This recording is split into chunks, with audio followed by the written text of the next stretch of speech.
Let's talk about why is it important to stay in elevated emotions. Obviously, Dr. Joe Dispenza explains it in a very scientific, proper way. I'm going to show this to you in a very practical, kind of logical way. And perhaps this presentation is going to help you be more motivated to practice and do the work and really stay and flood yourself with elevated emotions. So I'm going to present it on a glass of water and some tea. So what I'm going to do is glass of water. Imagine a glass of water is you when you were born, all clean and happy and without any bad experiences, bad traumatic situations, stress, etc. And as we go through life, slowly we start getting some things happening, trapped emotions, trauma, stress, memories, all of this. Negative programming, all of this gets stuck. Some of them are more on the surface, some of them go to float to the bottom. So what I usually do when I work with my clients doing energy work, and this is what most holistic practitioners would do, using all sorts of therapies where they tap into the subconscious mind and they try to fish out those trapped emotions, trauma, and a lot of those therapies can be very successful, but as you can see, it can take a while. The older we get, the more stuff needs to be fished out. And those therapies can be very accurate, because when I scan bioenergetically, I fish out even to the time when this emotion got trapped, what sort of situation it was. Sometimes the body will say this, sometimes it won't. It doesn't really matter as long as we release it.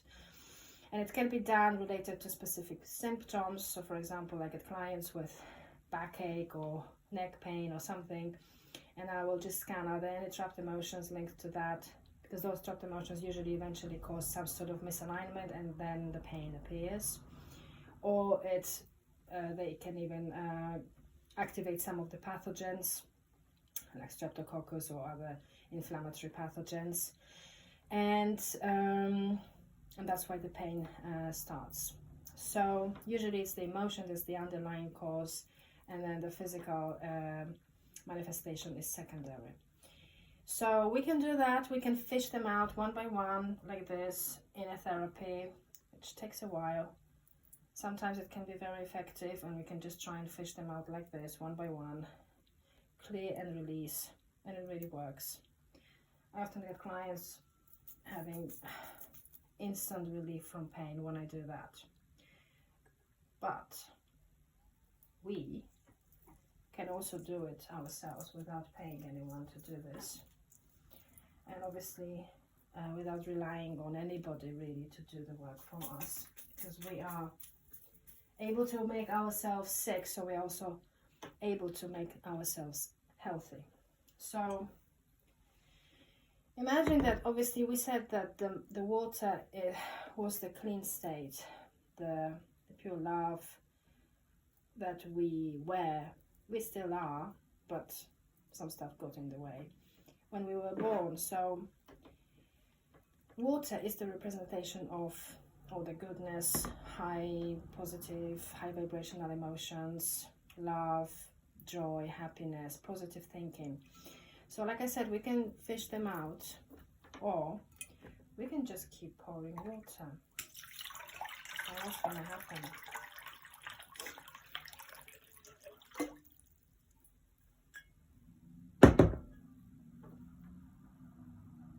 They came out on their own. We don't need to know what they are, where they came from. They just came out because the good stuff overflowed the bad stuff. Only a few left, but if you keep pouring, all of it is going to come up, and then you will end up with a completely clear glass of water again. So that's why it's so important to feel those elevated emotions, to do the meditation every single day, to do it with your eyes closed and with your eyes open, because that's the best way for you to really quickly eliminate those vibrations, energies which are still stuck within you, keep you sick, keep you limited, keep you where you don't want to be in your life. It's a quicker way. Yes, it takes commitment. It takes a firm decision. I'm going to do it. I'm going to heal myself, and I'm going just to... So as you can see, it's without analyzing what actually makes me sick. It's just by pouring those positive vibrations, emotions higher than anything above love. So joy, bliss, positive thinking, just being positive, feeling abundant, feeling grateful. It's going to cause that. And that's why with each meditation, with each affirmation, whatever you're going to use to keep yourself in a positive state, eventually you will end up like a clean glass of water. I hope this makes sense.